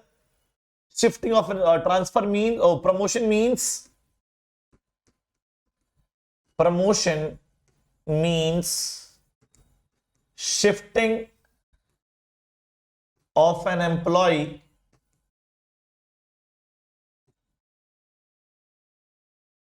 promotion means shifting of an employee from lower post to upper, from lower post to upper post without any change in the with higher salary, responsibility, authority, status, etcetera. ठीक है जी, तो भैया इसे बोलते हैं हम लोग promotion. Example, shifting of a clerk from clerk post to the supervisor post. तो भैया एक क्लर्क को हमने सुपरवाइजर बना दिया, तो क्या हुआ सर? प्रमोशन हो गया sir. Shifting of a clerk from the clerk post to the supervisor post is known as promotion. चलो सर, ठीक है, ऑफ कोर्स मैंने आपके बात करते हैं सर इंटरनल सोर्सेज के एडवांटेज किसके। तो इंटरनल सोर्सेज के क्या क्या एडवांटेज हैं, एक बार समझ लेते हैं मेरे भाई फटाफट। तो सर पहला इकोनॉमिकल सोर्स है, सस्ता सोर्स है सर, चीपर सोर्स है सर। Why cheaper source? क्योंकि देखो इंटरनल सोर्स के थ्रू हम कंपनी के अंदर के लोगों को इनवाइट कर रहे हैं। अब कंपनी के अंदर के लोगों को क्या मुझे मेडिकल लेने की जरूरत है? क्या मुझे उनके लिए अखबार में इश्तिहार निकालने की जरूरत है? क्या मुझे उनका एग्जामिनेशन लेने की जरूरत है? क्या इंटरव्यू लेने की जरूरत है? नहीं सर, इतना कुछ करने की जरूरत नहीं है, तो सस्ता पड़ता है सर। ठीक है, सस्ता सोर्स है, चीपर सोर्स है। अगला, simplifies the process of selection. अभी मैंने जितने स्टेप्स गिनवाए, सर एडवर्टीजमेंट करना, टेस्ट लेना सर, मेडिकल टेस्ट लेना, इंटरव्यू लेना, रेफरेंस बैकग्राउंड चेक करना, ये सब कुछ भी करने की जरूरत नहीं है। तो सिलेक्शन प्रोसेस क्या हो गया सर? सिंपल हो गया। ठीक है, अगला क्या है जी, मोटिवेट्स एम्प्लॉय, इंटरनल सोर्स का इस्तेमाल करेंगे, ट्रांसफर प्रमोशन, प्रमोशन की अपॉर्चुनिटीज देंगे तो एम्प्लॉयज क्या होंगे सर, मोटिवेटेड फील करते हैं। ठीक है, अगला क्या, 8 ट्रेनिंग, सर फ्रीक्वेंट ट्रांसफर, क्या मैंने बोला सर फ्रीक्वेंट ट्रांसफर करेंगे ना, तो फ्रीक्वेंट ट्रांसफर जो है वो एक जरिया है, एक जुगाड़ है, किस चीज का सर, ट्रेनिंग देने का। बार बार ट्रांसफर करते रहो, पहले मैंने प्रोडक्शन में डाल दिया, प्रोडक्शन की नॉलेज मिल गई, फिर मैंने मार्केटिंग में डाल दिया, मार्केटिंग की नॉलेज मिल गई, फिर मैंने फाइनेंस में डाल दिया, फाइनेंस की नॉलेज मिल गई, फिर मैंने एचआर में डाल दिया, एचआर की नॉलेज मिल गई। तो क्या है जी, बार बार ट्रांसफर करने से एक बंदे को हम लोग ट्रेनिंग भी दिलवा सकते हैं डिफरेंट डिफरेंट डिपार्टमेंट्स की। ठीक है, तो 8 ट्रेनिंग हो गया। No problem of adjustment, sir देखो जब कंपनी के अंदर का बंदा है उसी का हम ट्रांसफर, उसी का प्रमोशन कर रहे हैं तो वो इजीली एडजस्ट हो जाता है, क्योंकि उसे रूल्स एंड रेगुलेशन पता है, कंपनी का माहौल पता है, कंपनी का पेमेंट साइकिल सब कुछ पता है उसे। जब सब कुछ पता है तो एडजस्ट होने में प्रॉब्लम नहीं होती है। अब मान लो आप ही 10th क्लास से 11th क्लास में आए, आपको प्रॉब्लम नहीं हुई क्योंकि स्कूल सेम था, लेकिन जिन बच्चों ने स्कूल चेंज किया उन लोगों के लिए नया एनवायरमेंट, नया रूल्स एंड रेगुलेशन, नया स्कूल, नए टीचर्स, सब कुछ समझने में प्रॉब्लम हुई, एडजस्टमेंट में प्रॉब्लम हुई। ठीक है, लेकिन अगर आपने स्कूल चेंज नहीं किया, अगर आप 10th से 11th क्लास में आए हो और 11th से 12th क्लास में आए हो तो आपको कोई प्रॉब्लम नहीं हुई एडजस्टमेंट के अंदर। डिसएडवांटेज पे आते हैं सर, इंटरनल सोर्स के पहला क्या है, no scope for fresh talent, sir internal source का इस्तेमाल करेंगे, कंपनी के अंदर के लोगों को ही ट्रांसफर प्रमोशन देंगे तो जी इन लोगों जो नए बंदे हैं, जो फ्रेश टैलेंट है, फ्रेश टैलेंट का को मौका नहीं मिलता है कंपनी के अंदर एंटर मारने का। No scope for fresh talent, fresh talent को मौका नहीं मिलेगा। अगला, not available in new organisation, sir नई कंपनी के लिए ये सोर्स अवेलेबल नहीं होता है सर, क्योंकि कंपनी के अंदर के लोगों को इनवाइट करना है और नई कंपनी के पास इंटरनल सोर्स तो है ही नहीं ना सर, नई कंपनी के पास इंटरनल सोर्स है ही नहीं तो वो इस सोर्स का इस्तेमाल नहीं कर सकती है। अगला sir, limited choice, sir limited choice क्योंकि जितने लोग हैं कंपनी के अंदर उनमें से ही किसी का ट्रांसफर प्रमोशन करना पड़ेगा, उनमें से ही आपको अपने लिए बेस्ट चूज करना पड़ेगा, तो क्या है सर, बहुत ज्यादा लिमिटेड चॉइस हो जाती है। Lethargy of employees, reason sir, time bound promotion, ये कीवर्ड ध्यान रखना, टाइम बाउंड प्रमोशन। सर कुछ लोग होते हैं, अगर मान लीजिए कोई कंपनी इंटरनल सोर्स का ही इस्तेमाल कर रही है तो हमारे एम्प्लॉइज क्या होंगे कि इसके निपटने के बाद मेरा नंबर है, मेरे निपटने के बाद उसका नंबर है। तो अगर टाइम बाउंड प्रमोशन हो जाता है ना कि इसके टाइम, इसके बाद इसका प्रमोशन, इसके बाद इसका प्रमोशन, इसके बाद इसका प्रमोशन, तो लोग एफर्ट से नहीं मारते कि भाई क्या मारने की जरूरत है, एक ना एक दिन तो प्रमोशन हो ही जाएगा, क्या करेंगे मेहनत करके, अरे इसके बाद इसको निपटने दे, इसके निपटने के बाद मेरे तो नंबर है ना। तो क्या होता है सर, टाइम बाउंड प्रमोशंस की वजह से एम्प्लॉयज हमारे लेथार्जिक हो जाते हैं, मतलब आलसी हो जाते हैं। डन, चलिए आगे बढ़ते हैं सर। रिड्यूस प्रोडक्टिविटी, सर उन लोगों की प्रोडक्टिविटी भी कम हो जाती है, क्योंकि सर किसकी वजह से, फ्रीक्वेंट ट्रांसफर की वजह से। आप ट्रेनिंग तो दे रहे थे लेकिन वो किसी भी एक चीज में परफेक्ट नहीं हो पाएगा और उसकी प्रोडक्टिविटी कम हो जाएगी। तो इसका रीजन भी क्या लिखेंगे हम लोग, फ्रीक्वेंट ट्रांसफर करने की वजह से क्या होता है, एक बंदा किसी भी एक फील्ड में परफेक्ट नहीं हो पाता और उसकी प्रोडक्टिविटी अच्छी नहीं हो पाती।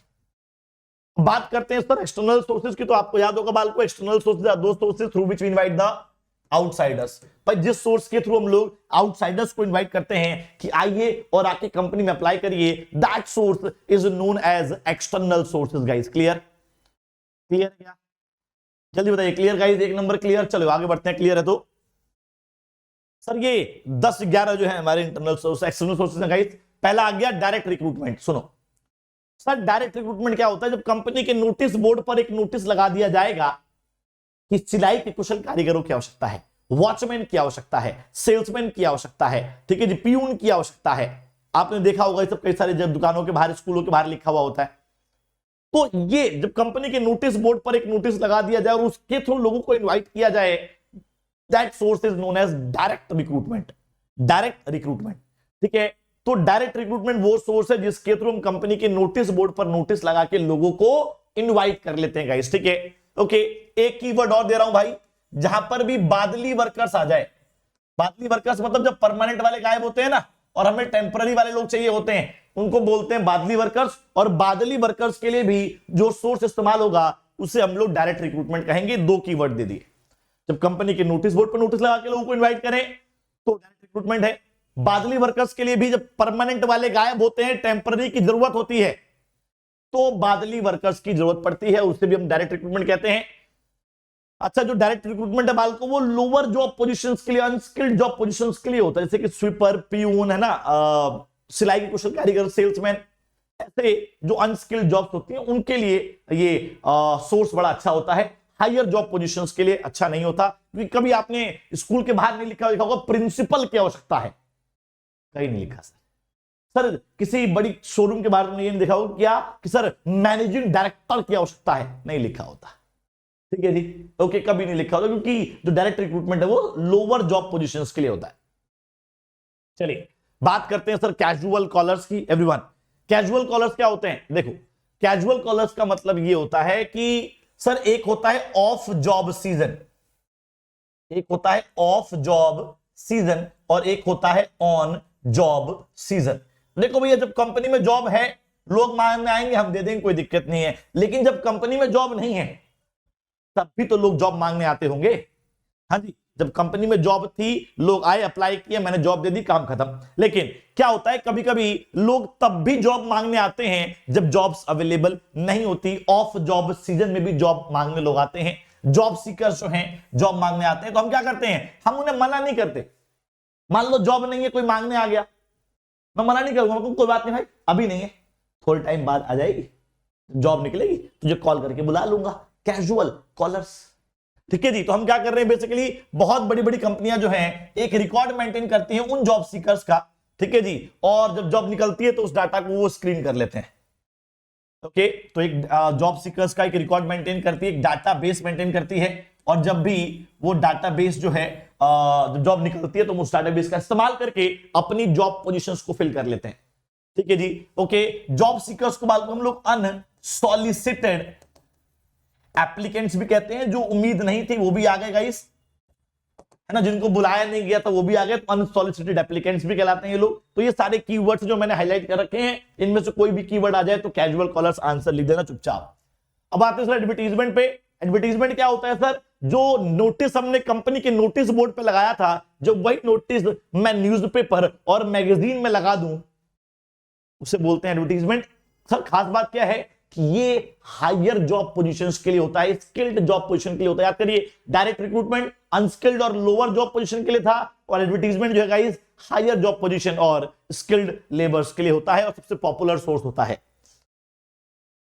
अगला है sir employment exchange. What is the meaning of employment exchange guys? Exchange का मतलब क्या होता है, यहां से लिया यहां दे दिया, यहां से लिया यहां दे दिया, इसको क्या बोलते हैं सर? इसको बोलते हैं एक्सचेंज।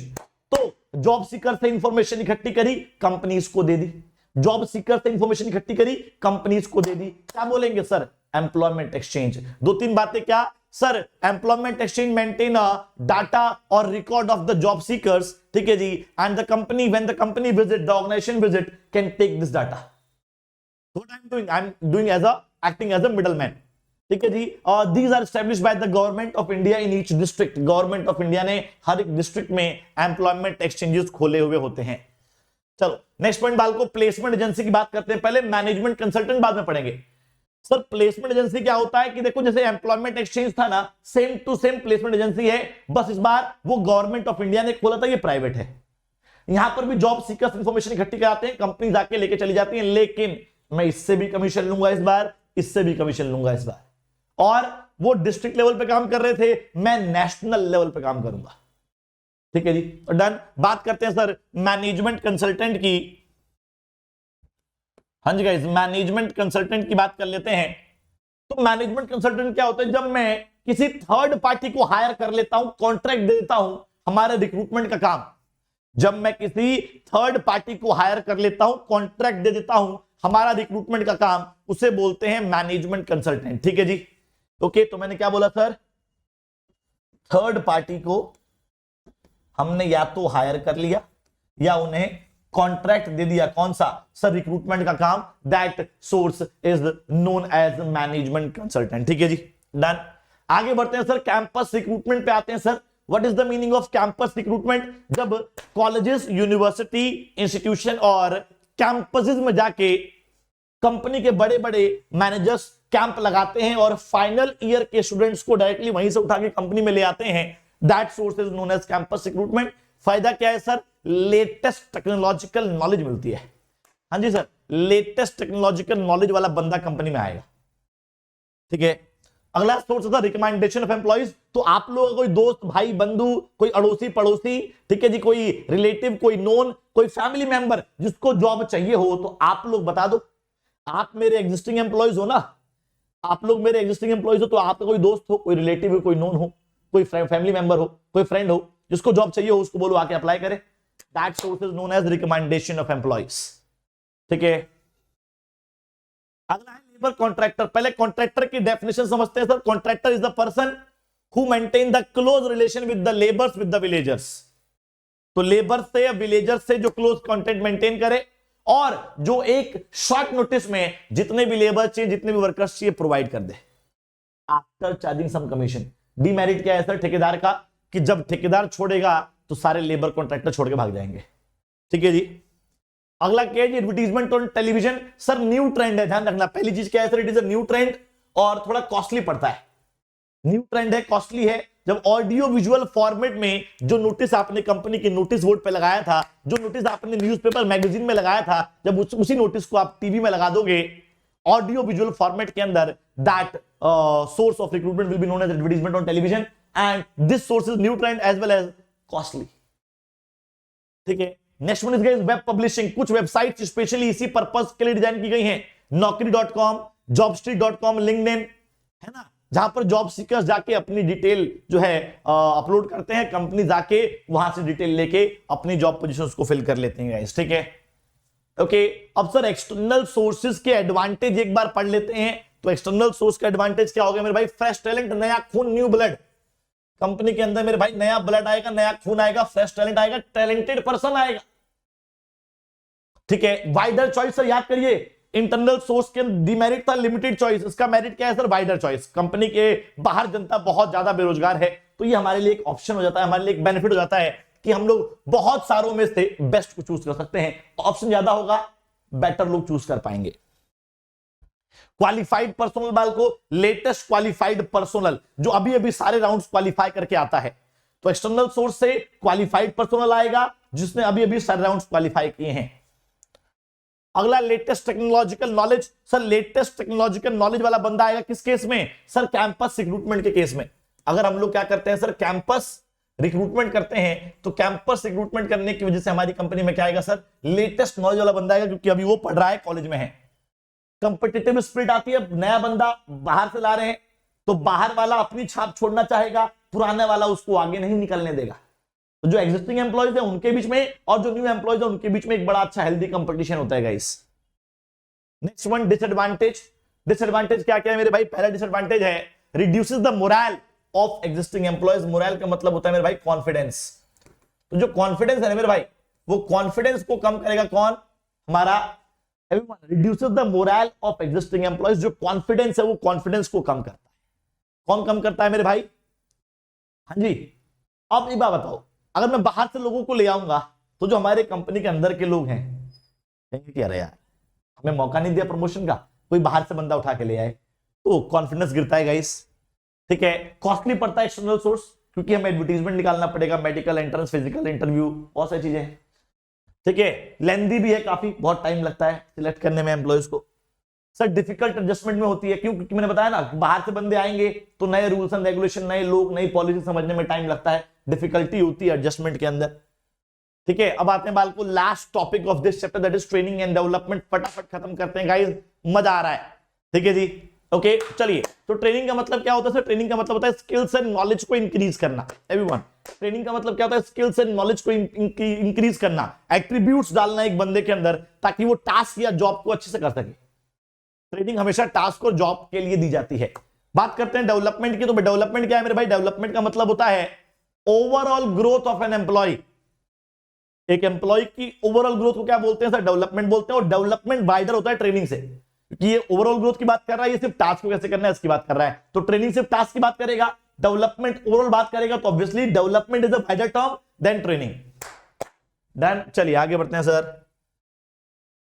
मेथड्स ऑफ ट्रेनिंग पे आते हैं। ट्रेनिंग के दो मेथड है मेरे भाई, on the job method, off the job method. On the job method मतलब जब काम पर ट्रेनिंग मिलती है। ठीक है जी। Training is given on the actual work place, on the actual work place. जब ट्रेनिंग मेरे भाई एक्चुअल वर्क प्लेस पे दी जाएगी, that method of training is known as on the job method of training. Off the job क्या होता है guys? Away from actual work place. तो भैया एक्चुअल वर्क प्लेस से जब बाद में ट्रेनिंग दी जाएगी, that is known as off the job. जब एक्चुअल वर्क प्लेस पे दी जाएगी, ऑन द जॉब। ठीक है जी। On the job is also known as बालको लर्निंग वाइल डूइंग। इसे और क्या बोलते हैं जी? लर्निंग वाइल डूइंग, काम करते करते सीखना मेरे भाई। और ऑफ द जॉब क्या होता है भैया? Learning before doing. Learning before doing. Sir एक एग्जांपल हो जाए कि तो मजा आ जाए। ऑन द जॉब मान लीजिए कि बालको मेरा ना एक बार्बर शॉप पे सिलेक्शन हो गया, I have become a barber. तो मालिक क्या बोलेगा? बार्बर शॉप का मालिक क्या बोलेगा? कल से आ जा भाई, मेरे घर पे आ जा और मेरे बीवी बच्चों के बाल काट काट के सीख ले, ऐसा बोलेगा? नहीं सर, क्या बोलेगा? कल से दुकान पे आ जा भाई और दुकान पे धीरे धीरे काम करते करते सीख लियो, ऑन द जॉब। दुकान पे आ जा, दुकान पे करते करते सीख लियो, ऑन द जॉब। करते करते, लर्निंग वाइल डूइंग, करते करते सीख लियो, learning while doing. Off the job, अब मान लीजिए बालको मेरा मेट्रो में सिलेक्शन हो गया, मेट्रो में मुझे मेट्रो चलानी है, I am a driver of metro. तो क्या बोलेंगे? कल से आजा भाई, कल से आजा, मेट्रो चला चला के सीख लियो।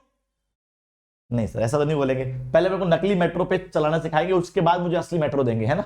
That method is known as off the job method. ठीक है जी।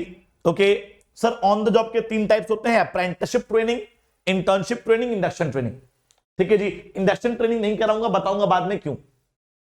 चलिए पहले बात करते हैं सर अप्रेंटिसशिप ट्रेनिंग के अंदर। अप्रेंटिसशिप ट्रेनिंग क्या होती है? इसके अंदर ना एक मास्टर वर्कर होता है, एक गाइस मास्टर वर्कर होगा, ठीक है जी, और एक जो है गाइस ट्रेनी होगा। अब मास्टर वर्कर को अगर आप चाहो बाल को, तो मास्टर वर्कर को हम लोग जो है एक्सपर्ट भी बोल सकते हैं, स्पेशलिस्ट बोल सकते हैं ना। तो अंडर द अप्रेंटिसशिप ट्रेनिंग एक मास्टर वर्कर होता है, एक ट्रेनी होता है। जैसे आपने देखा होगा बाल को, बिजली वाले के साथ हमेशा एक चेला होगा। वो चेला क्या कर रहा है? उसे कुछ काम नहीं, वो सीख रहा है, अभी बिजली का काम वो सीख रहा है। ठीक है, वो अपने मालिक के साथ, गुरु के साथ रह रहे कि वो चेला सीख रहा है अभी। तो जो गुरु होता है, जो मास्टर वर्कर होता है, वो थोड़ा थोड़ा काम डेलीगेट करता है। वे तार छिल दियो, अरे टेप मार दियो, अरे पेज खोल दियो, अरे कस दियो उसको, थोड़ा थोड़ा काम डेलीगेट कर रहा है और वो धीरे धीरे उसको करते करते सीख जाएगा बाल को। That method of training is known as apprenticeship training guys. Duration 2 साल से लेके 5 साल तक, 2 to 5 years। किस केस में सुटेबल है guys? Suitable in case of carpenter, iron worker, carpenter, iron worker, plumber, electrician etcetera. ठीक है जी guys. Next one is guys internship training. Internship training में क्या होगा? सुनो बड़े ध्यान से। सर एक इंस्टीट्यूट होगा भाई, हर इंस्टीट्यूट पे कुछ स्टूडेंट्स होते हैं और हर स्टूडेंट्स के पास कुछ ना कुछ थ्योरेटिकल नॉलेज होती है, थ्योरेटिकल नॉलेज होती है। ठीक है जी, अब सुनना बड़े ध्यान से। सर इंस्टीट्यूट जो है एक कॉन्ट्रैक्ट करता है, एक एग्रीमेंट करता है, किसके साथ? सर बिजनेस के साथ, और अपने स्टूडेंट्स को यहां भेजता है ताकि वो थ्योरेटिकल नॉलेज को प्रैक्टिकली अप्लाई करना सीख जाए। ठीक है जी। Sir this method of training is given in case of CA, doctor and lawyer. तो सीए, डॉक्टर, लॉयर केस में आपने देखा होगा बाल को इंटर्नशिप ट्रेनिंग दी जाती है गाइस। ठीक है। So internship training is that method of training in which the institute make a contract और agreement with the business and send their students to the businesses so that they can apply the theoretical knowledge into the practical situation। ठीक है, okay. तो इस तरह की training को बाल को हम लोग इंटर्नशिप ट्रेनिंग कहते हैं। And this is also known as articleship. इसको बाल को हम लोग आर्टिकलशिप ट्रेनिंग भी कहते हैं गाइस। चलिए द लास्ट वन इज बाल को इंडक्शन ट्रेनिंग। इंडक्शन ट्रेनिंग को बाल को हम लोग ओरिएंटेशन भी कहते हैं, इसीलिए मैं कहता ना मैं कराऊंगा नहीं। तो ओरिएंटेशन तो आपको याद होगा ना, इंट्रोड्यूस कराना, मिलवाना, परिचित करवाना रूल्स एंड रेगुलेशन से, मिशन से, विजन से, इन सब चीजों से मिलवाना, परिचित करवाने के प्रोसेस को मेरे भाई इंडक्शन ट्रेनिंग कहते हैं। ठीक है, and it is also known as orientation. चलिए सर बात करते हैं sir off the job method of training की। Sir what is the meaning of the job? जो एक्चुअल वर्क प्लेस से कहीं और ट्रेनिंग दी जाएगी, एंड लर्निंग बिफोर डूइंग, इसका फॉर्मूला होता है। अगला ऐसा इसके अंदर एक ही मेथड आता है वेस्टिब्यूल ट्रेनिंग। वेस्टिब्यूल ट्रेनिंग क्या होती है, कब दी जाती है मेरे भाई? जब मशीनरी सोफेस्टिकेटेड होगी ना, सोफेस्टिकेटेड मशीनरी होगी, कॉम्प्लेक्स मशीनरी होगी, टेक्निकल मशीनरी होगी, है ना, या फिर हाईटेक मशीनरी होगी, तो उस केस में हम लोग क्या करते हैं, इन मशीनरी का एक डमी मॉडल बनाते हैं और ट्रेनिंग जो है बाल को इस पहले डमी मॉडल पे दी जाएगी। सर क्यों दी जाएगी, वरना हम बोलेंगे लाल बटन दिख रहा है, आप बोलोगे हाँ दिख रहा है, दबा दिया, हम बोलेंगे नहीं दबाना था।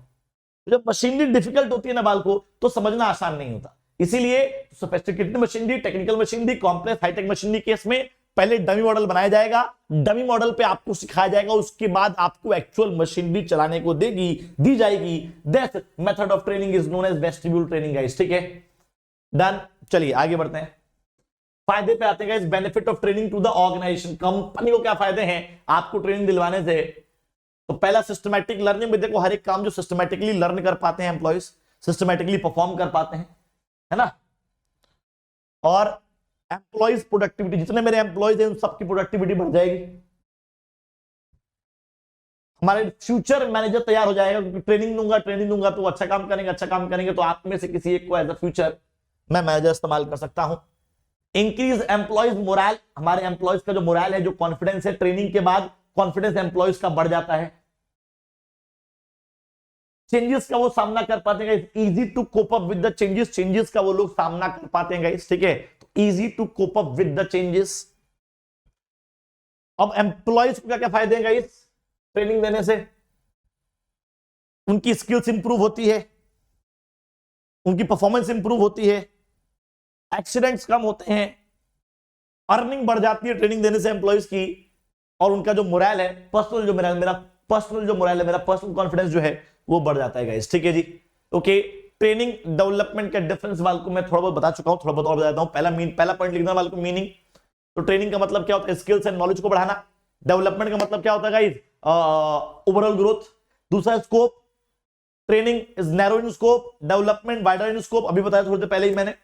उसके बाद train orientation, training is task oriented, development is career oriented, ठीक है जी। ट्रेनिंग के types, on the job, off the job, development के no types, clear guys, okay. Training is compulsory, development is voluntary, ध्यान रखें। धन बाल को, तो आज हमने क्या क्या किया सर, हमने स्टाफिंग किया सर, स्टाफिंग का मीनिंग जाना सबसे पहले, तो staffing is the process of putting people to jobs, ठीक है जी। उसके बाद बाल को हम लोगों ने स्टाफिंग का प्रोसेस किया। स्टाफिंग प्रोसेस में गाइस आपको याद होगा टोटल हमारे 8 स्टेप थे, क्या क्या थे, estimating man power requirement, recruitment, selection, placement orientation, training development, performance appraisal, promotion, career planning and compensation, ठीक है, ये हमारा स्टाफिंग प्रोसेस था मेरे भाई। उसके बाद बाल को हम लोगों ने सिलेक्शन प्रोसेस किया। सिलेक्शन प्रोसेस में क्या क्या स्टेप्स थे, preliminary screening, selection test, interview, reference and background check, selection decision, medical examination, job offer and contract of employment. उसके बाद बाल को हम लोगों ने रिक्रूटमेंट के सोर्सेस किए। गाइस, 2 सोर्स होते हैं, internal source, external source. Internal source के 2 टाइप्स होते हैं गाइस, ट्रांसफर, प्रमोशन।